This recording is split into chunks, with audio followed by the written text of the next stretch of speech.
Tartus lasti Emajõkke üle 100 aasta vanune laev. Päris esimest korda läks see laev vette 1921. aastal. Pika ajalooga laeva taastamiseks kulus veidi üle aasta ja uueks nimeks sai see laev Arabella esimene.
Vanad laevad on hingelähedased.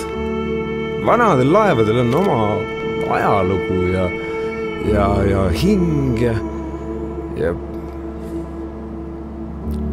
ma olen otsustanud just vanade laevadega tegeleda. Laeval on üle 100 aasta ajalugu. Palju on meile kaasa antud eelmise omaniku poolt juttudena Tsaaripere tellimuse kohta, härra Alströmi kohta, kes oli siis nii-öelda Soome kõige jõukam inimene sel hetkel. Tema huvilaev. See kõik, kuidas see laev on liikunud läbi ja jõudnud sellesse hetkesse siia Tartusse, see on kõik väga-väga huvitav. Ja mitu inimest selle laeva peal on armastuse leidnud ja mitu inimest on, siin on nii palju neid tahke.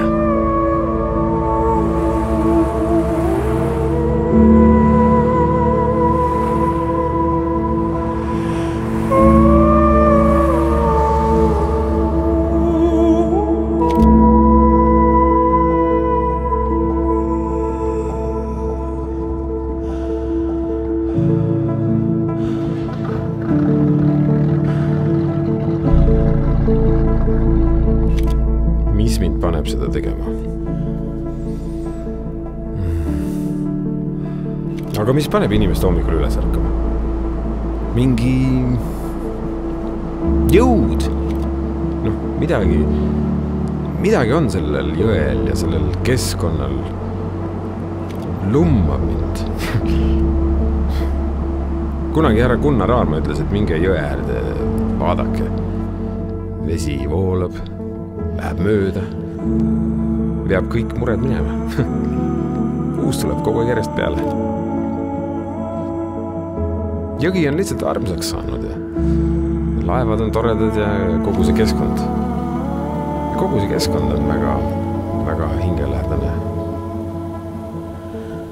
Ei peagi küsima, miks. See lihtsalt on nii.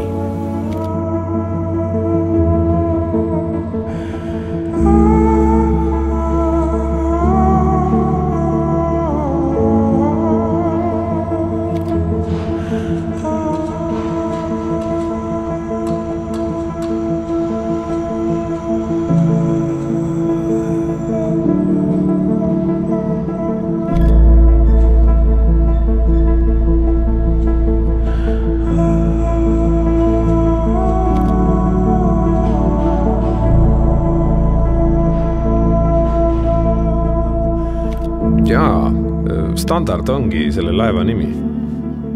Ta küll sai endale uue nime 86. aastal Sandra D. eelmise omaniku tütre nime järgi. Ja praegu kannab ta nime Arabella esimene uue omaniku tütre nime järgi. Aga ta on ju sündinud Standardina. See on ju tema nimi.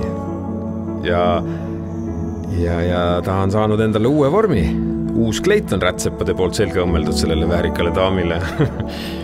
Ja sellepärast ta ongi uus Standard. Ja ta on ju Emajõel.